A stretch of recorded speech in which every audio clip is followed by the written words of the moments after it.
Hello प्यारे बच्चों, कैसे हो तुम लोग? कैसे हो? तुम्हारी पढ़ाई कैसी चल रही है? पढ़ रहे हैं सर जी, पास हो जाएंगे, अच्छे नंबर आ जाएंगे हैं। पढ़ाई बढ़िया चल रही है। ठीक, अब चलिए आगे बढ़ते हैं थोड़ा सा। हम पढ़ रहे हैं अणुगति सिद्धांत। तो अणुगति सिद्धांत में हमने कुछ चीज़ें पढ़ी थी और कुछ सूत्र उत्तर भी बनाए थे अपने। और ये हमने थोड़ा सा आदर्श गैसों के बारे में जानकारी ली थी।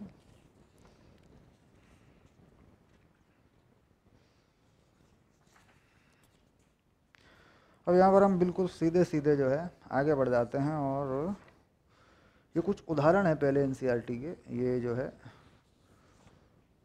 1, 2, 3, 4, ये पेज नंबर 340 और 339 पर हैं। और ये है आपका तापमान की व्याख्या। अणुगति सिद्धांत के संस्थापक हैं मैक्सवेल। चलिए शुरू करते हैं। तो पहले हम बात करते हैं अणुगति सिद्धांत। अणुगति सिद्धांत को ही हम समझ लेते हैं, उसके बाद फिर दाब का एक सूत्र है वो लिख देंगे, ठीक है। और फिर इसी के साथ मिला के अपने एनसीईआरटी के उदाहरण भी कर देंगे, ठीक है। इसमें सवाल आसान वाले हैं अणुगति सिद्धांत में, मतलब ये आसान चैप्टर है। तो पहले बात करते हैं अणुगति सिद्धांत, काइनेटिक थ्योरी, है ना। अणुगति सिद्धांत, तो ये क्या नंबर है, ये डाल देते हैं 13/4। देखिए मैं इसे समझाऊंगा अभी पहले आपको, और इसके साथ साथ मैं पढ़ के भी बताऊंगा आपको, ठीक। क्योंकि यहाँ पर क्या है कि हम पहले समझा दें आपको, उसके बाद फिर एनसीईआरटी को पढ़ के बताते हैं। क्योंकि जो बात बात एनसीईआरटी में लिखी होती है ना, उसको बदला नहीं जाता, उसको बदलते नहीं है। क्या होता है, बहुत सारी सोच बना लेते हैं बहुत सारे, तो पूरा सिस्टम ही बदल जाता है। नियमों को उल्टा पुल्टा करके लिख देते हैं लोग। तो उसको पढ़ना जरूर है एक बार, उसको देखना है एक बार, ठीक। अणुगति सिद्धांत,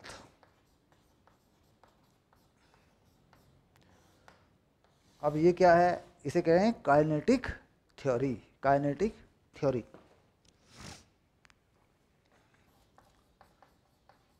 पहले मैं समझा दूंगा आपको, उसके बाद फिर एनसीईआरटी को पढ़ के दिखाऊंगा मैं, ठीक है।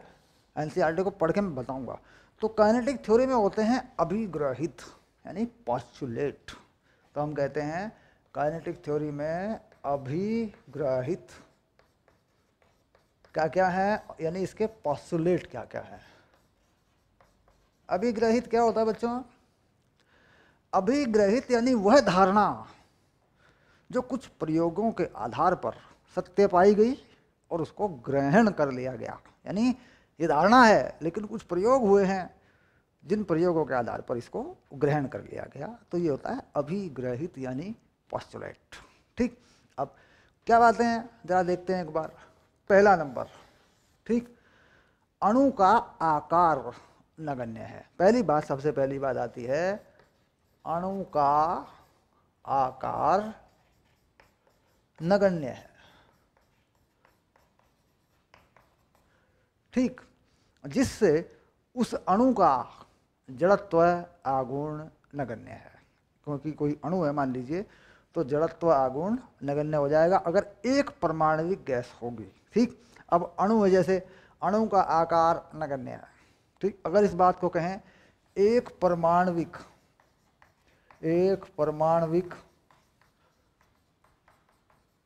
गैस के परमाणु का जड़त्व आघूर्ण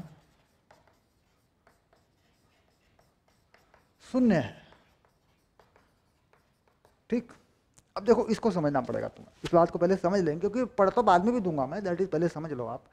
अणु का आकार नगण्य है, इसका मतलब एक परमाणविक पे इसे लगाया जा सके ताकि उसका जड़त्व आघूर्ण लगभग 0 हो जाए। अब जैसे मान लीजिए मैं कहूं कि मेरे पास एक हीलियम का परमाणु है, हीलियम,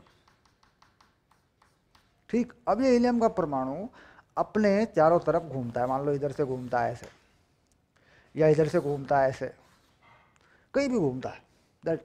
तो हमने कहा भाई इसकी त्रिज्या तो है नहीं, इसकी त्रिज्या नहीं है, ये इतना छोटा है कि इसमें त्रिज्या तो है ही नहीं। तो इसका जड़त्वागुण क्या हो जाएगा, वो शून्य हो जाएगा, क्योंकि हम जानते हैं कि जड़त्वागुण क्या होता है, ये होता है kmr², जहाँ पर k कोई अंक होता है जिसे हम रेडियस ऑफ गायरेशन बोल देते हैं, ठीक, घूर्णन त्रिज्या बोल देते हैं, जो भी कहो। तो r तो इसमें है नहीं, तो ये खत्म हो गया।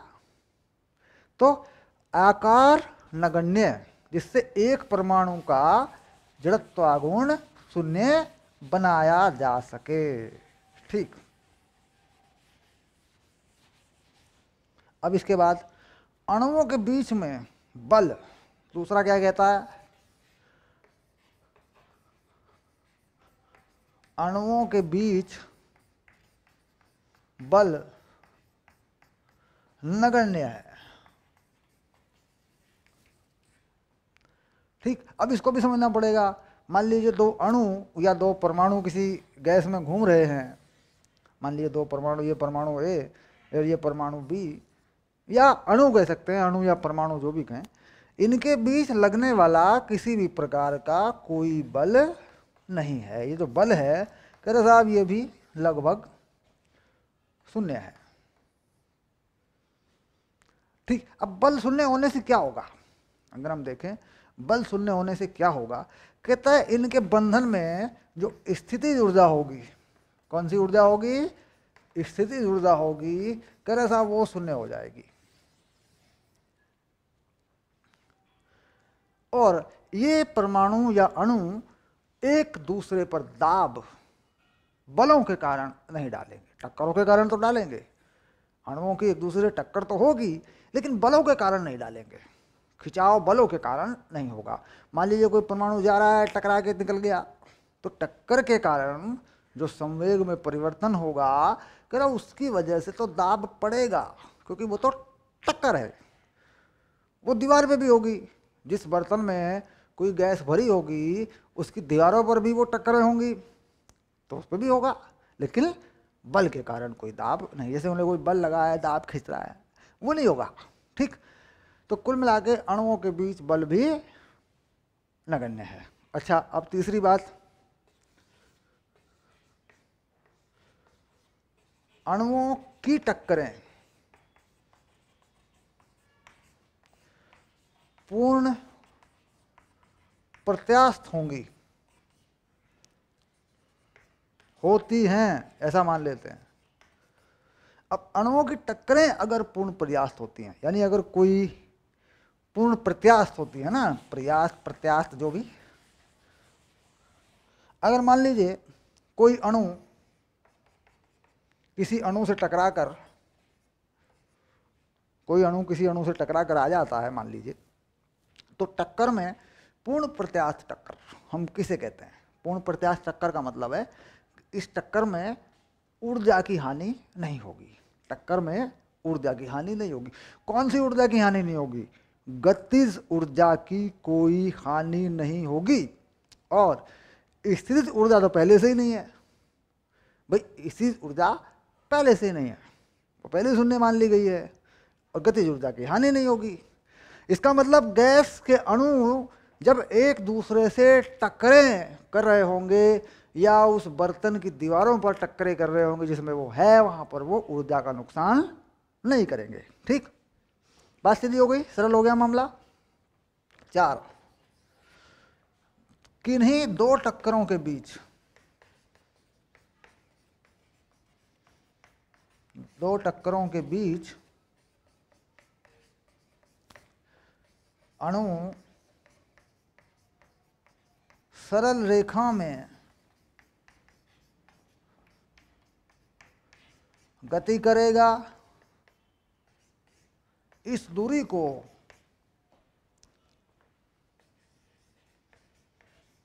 मीन फ्री पाथ कहेंगे, माध्य मुक्त पाथ, माध्य मुक्त पथ, माध्य मुक्त पथ, मीन फ्री पाथ। यानी दो टक्करों के बीच कोई अणु एक सरल रेखा में गति करेगा, इसे कहेंगे मीन फ्री पाथ। जैसे मैंने दिखा दिया, इसको लैम्बडा बना दिया, दैट इज ये मीन फ्री पाथ है। यानी जब कोई बल नहीं है तो गति बदलेगी नहीं, एक टक्कर के बाद दूसरे से टकराने के बीच में सरल रेखा में गति करेगा कोई भी अणु।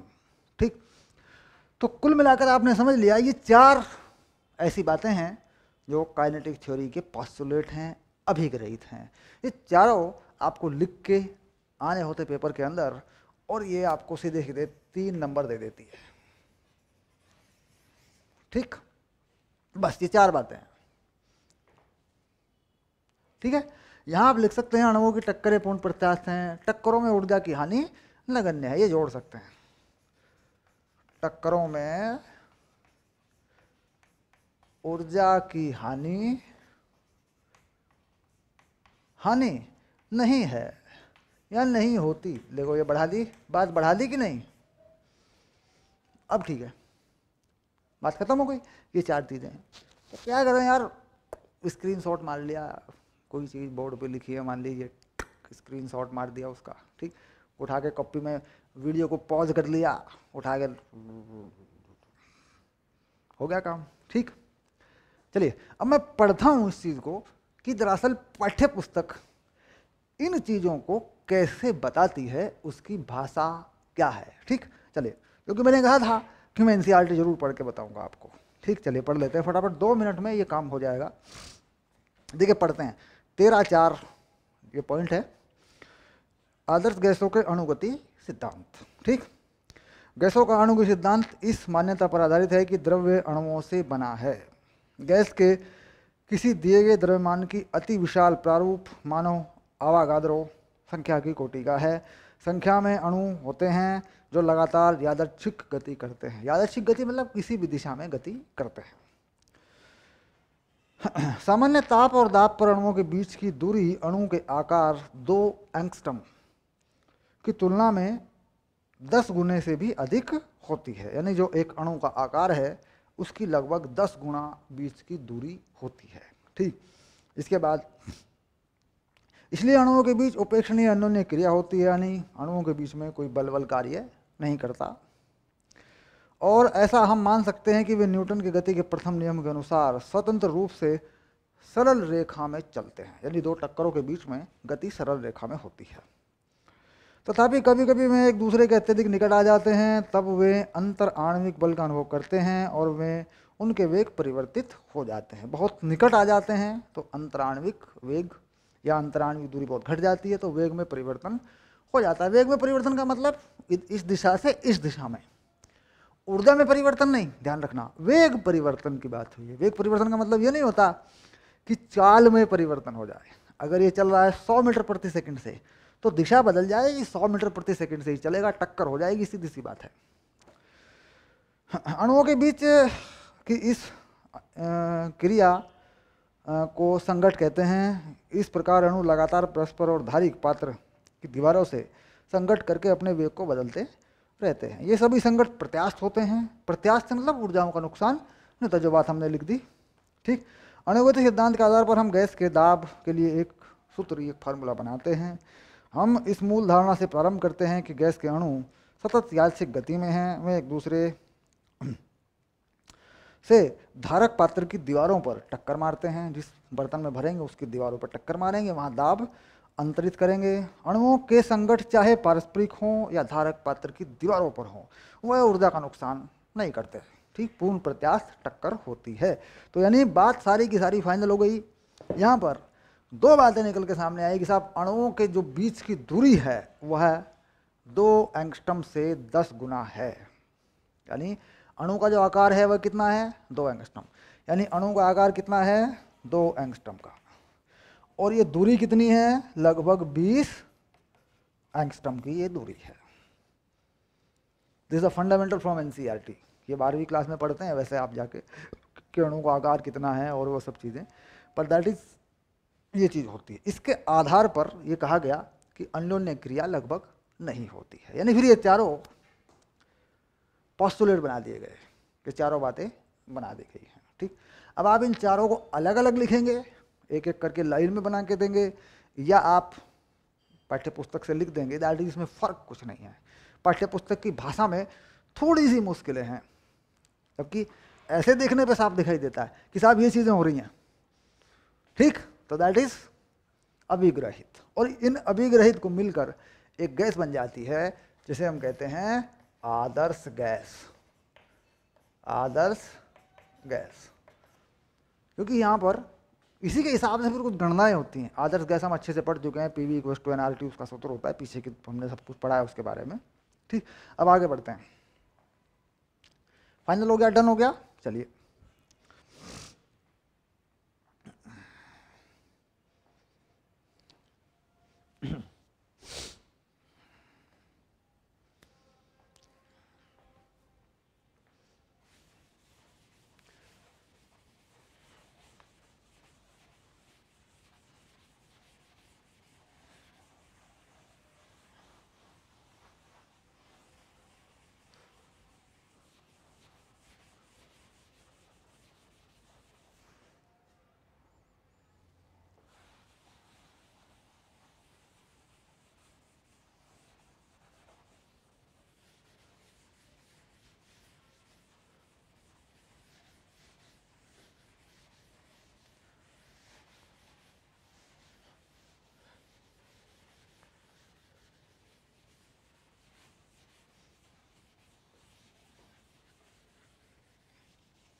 अब बनाते हैं किसी आदर्श गैस का दाब, दैट इज पॉइंट है 1341, ये फॉर्मूला बनाते हैं। इसको भी समझ लेते हैं, फिर लिखने में तो कोई बड़ी चीज़ नहीं है, बात यह है कि वो समझ में आ जाए चीज़ क्या हो रही है, फिर उसको थोड़ा बहुत अगर लिखने में इधर उधर कर भी देते हैं उससे कोई फर्क नहीं पड़ता।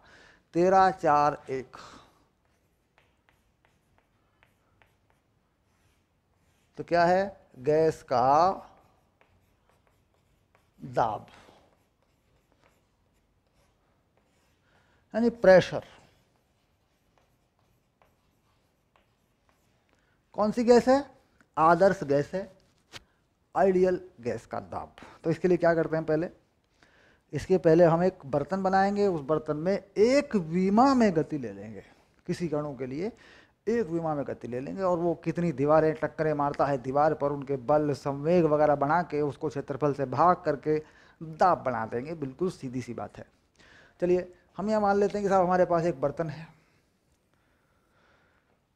पहले एक बर्तन बना देते हैं ऐसे, यूं।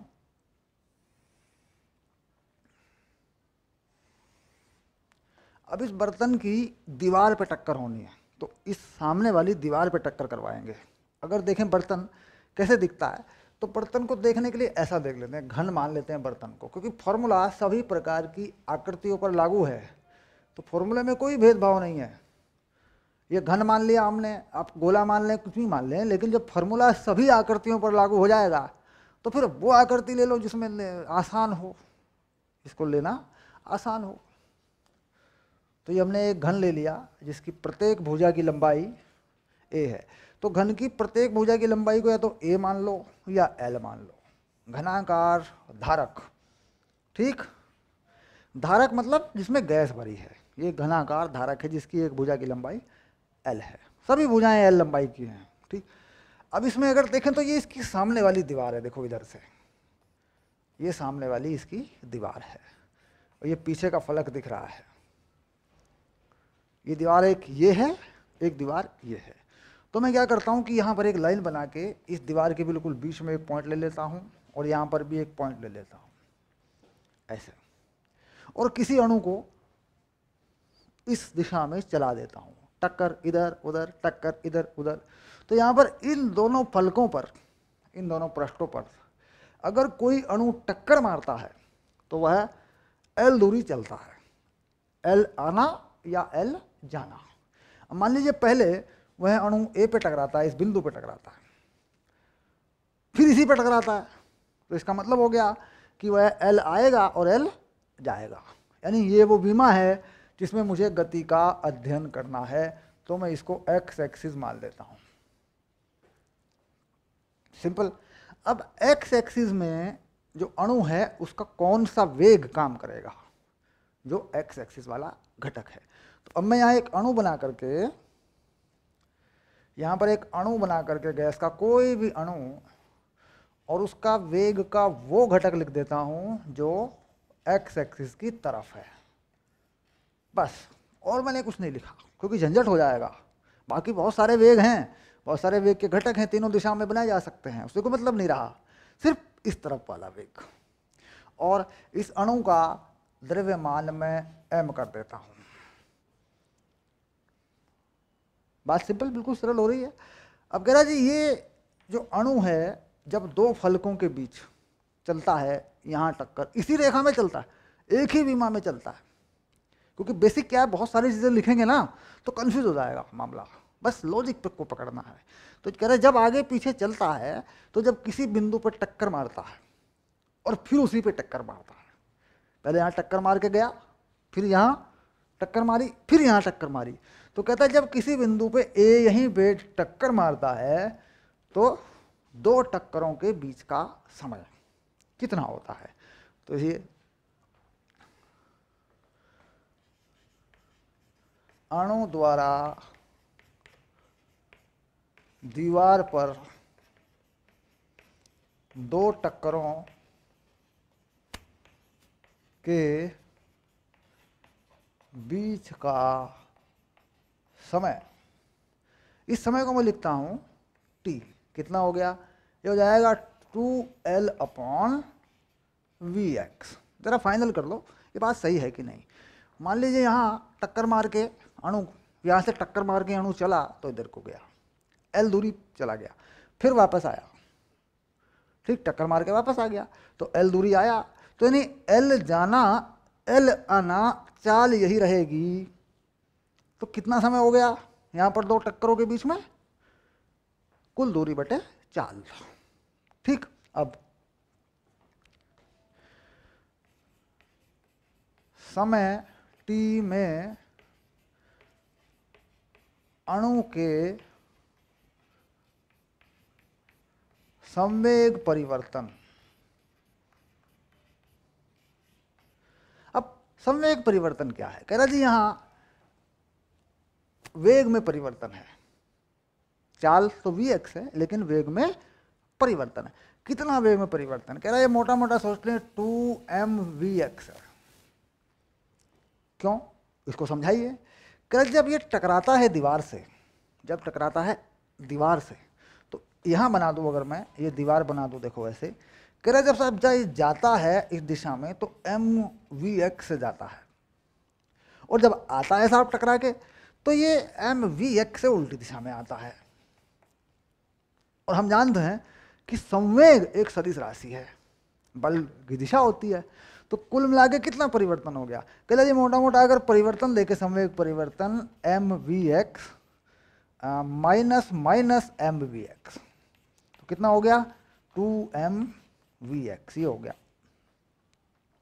अगर इसे प्लस मान लें तो ये वैल्यू माइनस में आ जाएगी, ये भी हो सकता है। भाई मान लीजिए माइनस माइनस माइनस तो माइनस 2x, यानी या तो 2mx हुआ या माइनस में 2mx हुआ, 2mVx हुआ, mx बोल रहा हूँ, 2mVx हुआ। कुल मिला के मान यही है। और ये तुमने न्यूटन के गति में पढ़ा भी होगा, अगर कोई गेंद mv से जाती है और दीवार पर टकराती है और mv से आती है तो इसके संवेग में परिवर्तन कितना होता है, तो ये होता है 2mv, संवेग का परिवर्तन है।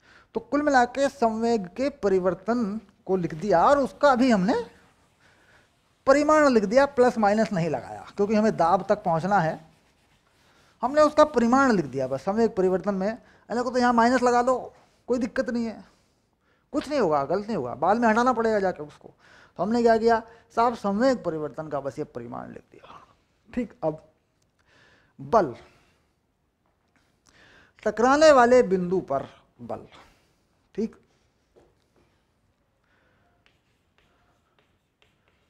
टकराने वाले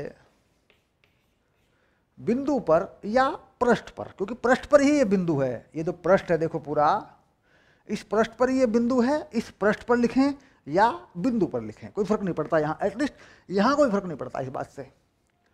जब दाब निकालेंगे तो फिर पूरा पृष्ठ का क्षेत्रफल लेंगे, फिर हम क्या करेंगे इस पृष्ठ का क्षेत्रफल लेंगे, ये वाला देखो, ये रहा पृष्ठ का क्षेत्रफल, दिखा रहा हूं तुम्हें, ये रहा, ये देखो ये, क्योंकि इस फलक पर ये बार बार यहाँ टकराता है, और जो घटना यहाँ होती है वो इधर वाले पे भी होती है, उससे कोई फर्क नहीं है। एक पे निकाल लेंगे तो एक ही पे फार्मूला बन जाएगा हमारा। तो टकराने वाले पृष्ठ पर या फलक पर बल, ये भी हो जाएगा। ठीक, किसके द्वारा? अणु के द्वारा, उस अणु के द्वारा जो टकराता है। अभी तक सब कुछ ठीक चल रहा होगा, अभी मुझे ऐसा नहीं लगता कि यहाँ कुछ ऐसी बात हुई हो जो उलझ रही हो, सिर्फ सिंपल चल रहा होगा, कुछ ज़्यादा लिखा ही नहीं। देखो मैंने बहुत बड़ी कहानी मैंने कुछ भी नहीं बनाई, अब सीधा लॉजिक पे जा रहे हैं। इसके बाद कितना हो गया ये बल? कह रहा ये बल हो जाएगा साहब 2mvx बटे t। बल क्या होता है? संवेग परिवर्तन बटे समय। बल होता है संवेग परिवर्तन बटे समय, क्योंकि हम जानते हैं संवेग परिवर्तन की दर गति का दूसरा नियम है, यही बल होता है। तो संवेग परिवर्तन बटे समय, यही बल होता है। ठीक, अब ये हो गया। t का मान यहां रख दो तो कितना हो जाएगा? ये t का मान ये हो जाएगा mvx² बटे l। बस, क्योंकि ये 2 कट जाएगा, vx ऊपर चला जाएगा घूम के, ये बल आ गया। ठीक, अब टकराने वाले पृष्ठ पर दाब, टकराने वाले पृष्ठ पर दाब, नहीं प्रेशर तक हम पहुंच गए हैं। दाब को हम क्या कह रहे हैं? P। कौन सा दाब है? x। यानी हमने कहा साहब x अक्ष पे गति है, इसी दिशा की बात हो रही है। दाब वैसे अदिश राशि है, दाब कोई सदिश राशि नहीं है, लेकिन क्योंकि हमने दिशा बल के लिए ले रखी है तो हम इसको px से बता देते हैं। ठीक, चलिए अब कितना? छोटा p x बना दिया। कह रहा साहब इसको क्षेत्रफल से भाग कर दो, mvx² l, और l² से भाग कर दिया मैंने। ये जो l² है ये इसका क्षेत्रफल है, इस फलक का क्षेत्रफल है। देखो, क्योंकि हम जानते हैं कि घन है तो घन की प्रत्येक भुजा कितनी है? l। तो कितना क्षेत्रफल होगा इसका? इस पूरे फलक का क्षेत्रफल क्या होगा? एक वर्ग ही तो है ये, और क्या है? इसका क्षेत्रफल क्या होगा? l² होगा। तो l² यानी ये लिख दिया नीचे। तो कुल मिला के ये चीज बन गई mvx², और l का क्यूब हो गया। l का क्यूब बन गया इस पूरे का आयतन, घन का आयतन, क्योंकि एक l पहले से था, एक और आ गया नीचे, तो ये बन गया आयतन। ठीक, तो बेसिकली ये हो गया दाब।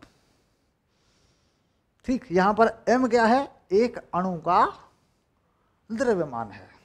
ठीक, अब इसके बाद यहां तक की बात समझ में आ गई, यहां तक कुछ ऐसा मुझे नहीं लगता कोई कंफ्यूजन है। ठीक, अब इसके बाद तीनों दिशाओं के औसत दाब हमें देखना है यार। 3 दिशाएं हैं, 3 घटक हैं। अब देखते हैं कैसे। कह रहा एक है z एक्सिस वाला घटक, एक है y एक्सिस वाला घटक। ठीक, z एक्सिस वाला घटक है ना, वो किसी भी तरफ बना दो, उससे फर्क नहीं पड़ता। ये इसे पीछे हटा के बनाते हैं, पॉजिटिव z की तरफ ऐसे ले लेते हैं ना हम, तो ये बना देते हैं vz। ठीक, तो तीनों दिशाओं में ये जब टक्करें हो रही होंगी बिल्कुल ऐसे ही, तो तीनों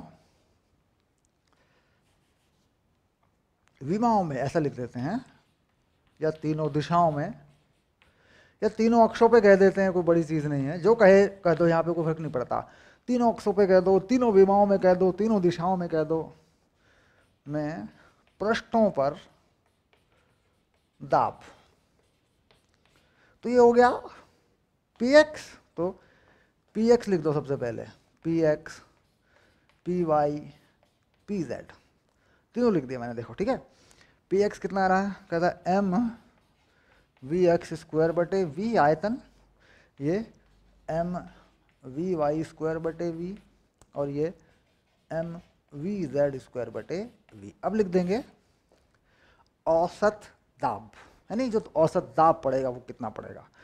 तो अब लिख देंगे P ऐसे, ये होता है औसत। ठीक, तो औसत दाब, एवरेज प्रेशर, यानी एवरेज प्रेशर गैस कितना डालेगी, औसत दाब कितना डालेगी, ये चीज़ आ गई। तो ये हो गया P x P y P z बटे 3। अब जोड़ दो इनको, क्या दिक्कत है। अब देखो यहाँ तक का ठीक लिख लिया, पहुँच गए यहाँ पे, ठीक लिख दो। अब देखो मैं यहाँ से इसे हटाऊंगा, अब ये सब तुम्हें समझ ली सारी कहानी, अब इसे मिटा दूंगा मैं। देखो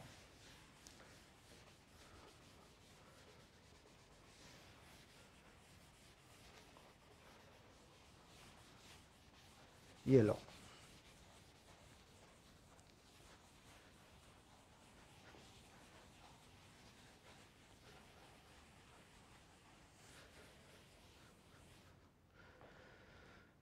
तो कितना आ गया तुम्हारा औसत दाब, ऐसे लिख देते हैं औसत को यूँ। तो ये हो गया पी एक्स पी वाई और पी जेड, 3 से इसको भाग कर दिया तुमने। 3 दाब हैं, उनका औसत निकाल दिया, सीधी सीधी सी बात है। एवरेज फोर्स बना दिया, औसत बल ऐसे बना के भी लिख देते हैं, दाब का औसत कर देते हैं, ठीक है। चलिए अब ये हो गया M V x square we y square V z square, ये हो गया 3v, यानी कुल आयतन नीचे 3 आ गया, यही सब तो था।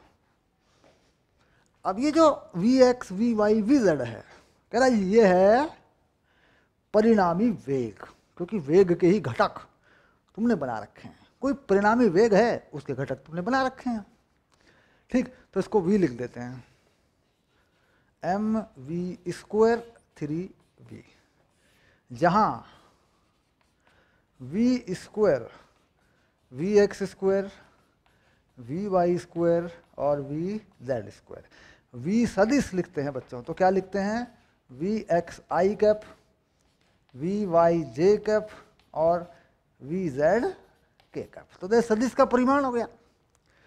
मान लो कोई वेग है गैस में कहीं मॉलिक्यूल का, उसके ये तीनों घटक थे, तो बन गया वेग का परिमाण। तो कह रहा ये आ गया औसत दाब, ठीक। बात समझ में आ गई सीधे, ये तो लिखने की बात है, ये तुम अगर तुम ये सब नहीं लिखते तो उससे कोई फर्क नहीं पड़ता, लेकिन है यही, तुम जानते हो परिणामी वेग है, तो दैट इससे कोई मतलब नहीं, सीधा लिख देंगे, मेंशन कर देंगे जहां वी वेग अणु के लिए है ना, ऐसे लिख देंगे, अणु का वेग या अणु के लिए ये वेग है, ऐसे, क्योंकि हम इसका एक घटक एक्स एक्सिस पे लेके चले थे, हमने उससे बना लिया। अब इसके बाद यहां पर क्या है, फिर आओ वापस, ये है आयतन, पात्र का आयतन, ये रहा पात्र का आयतन, ठीक। अब यहां से आगे थोड़ा देखें, ये क्योंकि एक अणु के लिए है, क्योंकि हमने यहां सिर्फ एक अणु की बात की है, ठीक। अब इसके बाद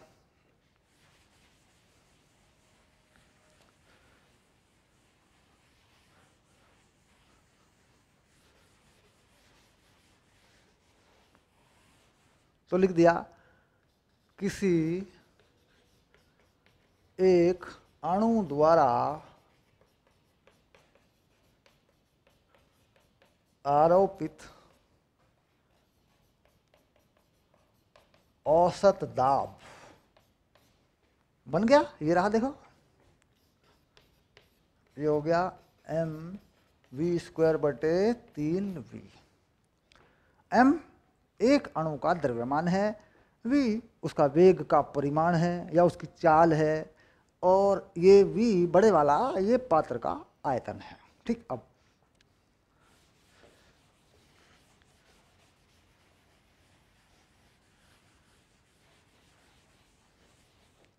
यदि पात्र में अणुओं की संख्या n है, लिखते हैं, यदि पात्र में अणुओं की संख्या n है, तो औसत दाब P, फिर से P औसत दाब, भाई ये तो एक अणु का औसत दाब है, बहुत सारे अणु हैं, तो इसलिए क्या करते हैं, उसके लिए देखो क्या करते हैं, m v one square m v two square और यहाँ एम वी एन स्क्वायर बटे N3V। जरा इस चीज को समझ लेंगे। ये क्या हुआ भाई, सभी का दाब जोड़ा, कितने अणु थे N, उससे भाग किया, और 3V तो पहले से ही है, 3V पहले से ही है, सबका जोड़ दिया और N से भाग कर दिया। कितने अणु माने थे N। अब V 3V और ये चीज ऐसे कर दी, देखो V1 स्क्वायर V2 स्क्वायर कहाँ तक गया, Vn तक चला गया, और नीचे क्या आ गया N। ठीक, ये आ गया। देखो भाई, सभी के वेग के वर्ग का औसत, वेग के या चालों के वर्ग का औसत, चाल के वर्गों का एवरेज, यही बनेगा। ठीक, इसे कहते हैं वर्ग माध्य मूल चाल। तो इसे लिख देते हैं वर्ग माध्य मूल चाल, यानी V bar square upon 3V, ऐसे। ठीक, ये आ गया। अब ये किसका है, अब देखा जाए तो साहब ये किसका है, कह रहा ये औसत है N अणुओं के लिए, औसत दाब है ये। ठीक, वर्ग माध्य मूल चाल हो गई। अब अणुओं की संख्या कितनी N, और N से औसत भी लगा दिया। ठीक, तो अब ये दाब कुल कितने अणुओं का पड़ना है, ये तो N अणुओं का औसत है। यदि पात्र में अणुओं की संख्या N है, भाई ये तो एक का औसत था, अगर N का बना लो तो ये बनेगा, वर्ग माध्य मूल चाल आ गई। अब यदि पात्र में अणुओं की संख्या N है, ये मान के चल रहे हैं, अब लिखते हैं, इससे आगे बढ़ते हैं।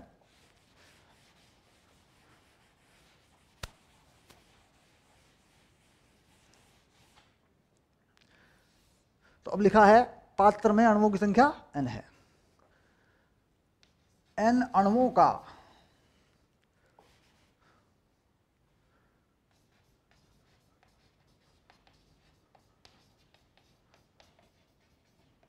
कुल दाब, N अणुओं का कुल दाब, ये तो हमने औसत निकाला है, ये एक का था, ऐसे सबका कर दिया, औसत आ गया। अब इसे लिख देते हैं P, और एक अणु का ये है, एक अणु का है, तो N M V bar square बटे 3V, N से गुणा कर दिया, देखो। ठीक, तो ये क्या बन गया, ये बन गया M V bar square 3V।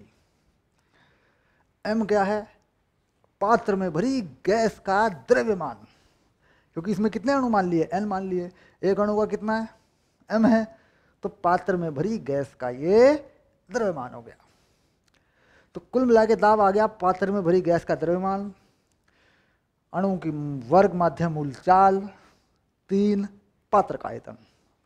ठीक, यहां पर अक्सर बच्चे कंफ्यूज होते हैं और ज्यादातर टीचर कंफ्यूज होते हैं इस चीज पर। हमने यहां इसी चीज को N अणुओं पर औसत निकाला है, हमने कोई अणुओं की संख्या से गुणा नहीं किया। देखिए यहां पे हमने यहां अणुओं की संख्या से गुणा नहीं किया, जितने अणु ऊपर लगाए गए हैं उन्हीं की संख्या से भाग दे दिया गया, तो एक ही अणु का ये औसत है। यहां पर हमने अणुओं की संख्या से गुणा किया है, यानी यहां पर हमने कुल दाब सभी अणुओं के कारण निकाला है, तो एक अणु के औसत को N से गुणा किया है मैंने, तो यहां भार लगेगा या यहां द्रव्यमान लगेगा। ठीक, यहां पर ये एक ही अणु का है, तो इस बेसिक पे आके मामला उलझ जाता है। पता है, अब क्लियर हो गया, अब ये क्लियर हो गई चीज कि ये चीज कैसे निकली हुई है। एक ही अणु का औसत है, N अणु लेकर के मैंने निकाला, उन्हीं N अणुओं को उस औसत से मैंने गुणा कर दिया, तो कुल दाब आ गया सभी का, क्योंकि हर अणु अपना अपना दाब अंतरित करता है। That is simple. ओके, चलिए फाइनल हुआ दाब, तो दाब का सूत्र तैयार हो गया, MV। ठीक है।